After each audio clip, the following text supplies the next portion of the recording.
Do you like to analyse the situation, or do you accept things the way they are? Do you lead with your head or with your heart? Do you feel like sometimes you suffer from analysis paralysis? Welcome to Talent Tuesday. Today we're talking about the Gallup strength called analytical. People with strong analytical talents challenge others to prove it. They search for reasons why things are the way they are. Now, if analytical is strong for you, focus your logical approach on finding reasons behind important decisions. This might help you when you're sitting in bed at night, overthinking on things and suffering from analysis paralysis. Choose assignments in which you're able to analyse data, find patterns, or organise ideas. Now, I love this one.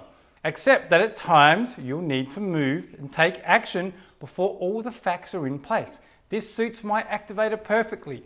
A powerful partner for me, for example, would be Analytical because they slow down my decision making and look for facts to inform the decision I'm about to make.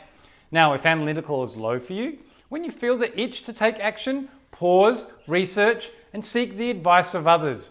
Be careful. Some people may see you as negative or critical when really all you're trying to do is understand.